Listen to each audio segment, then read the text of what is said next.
responsibility in their head to address the needs. No? Hindi tayo nakafocus lang sa, okay, mga bata, tutulungan natin sila. Pero ngayon, importante, that the term itself says that we are bound to identify their needs at gawin natin ang dapat natin gawin to suffice those needs. Crowded hallways are the loneliest places out as a river. Anyone who dares to be different.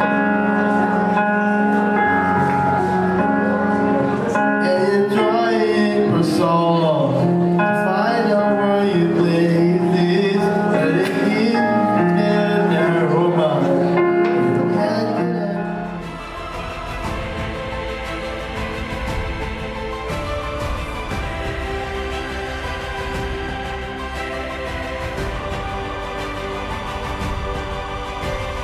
We are trying to embrace diversity. And we need to empower the potential. We need to understand or dapat po natin maintindihan na ang bawat bata ay mahalaga. We want to know the reason why we are here. Why are the representatives of PIDAO, President per Barangay is also here, and all the elementary and secondary school heads. Bakit nga po ba tayo nandito? No? So of course, we have one objective. Okay?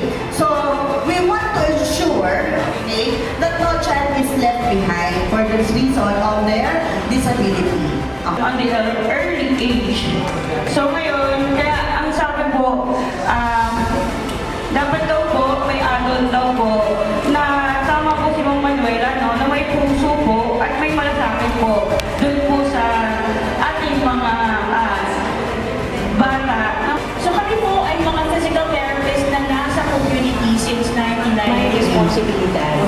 Not just the LGU, but also the parents of children and youth with disabilities.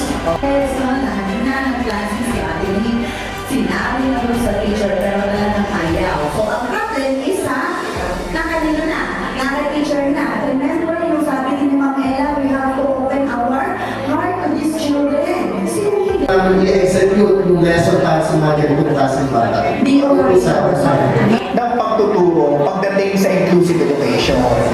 So itong teacher ko na to, napakaswerte na sa Kasi ma'am, kasi yan ay ano po, self-contained.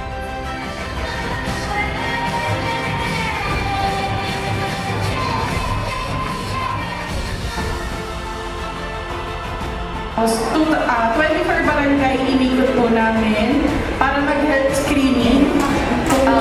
Nag-ikot po kami per barangay para po makita namin or malaman namin yung mga tao sa bawat barangay.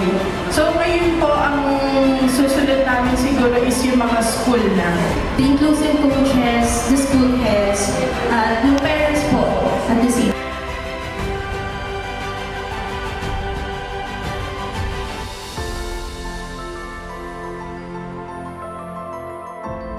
Ang pusong mapagmahal sa ating mga mag-aaral. And by this, I'm very grateful I belong to SBO Vivian City who love our schools and children. Good morning po sa ating mga Let's go.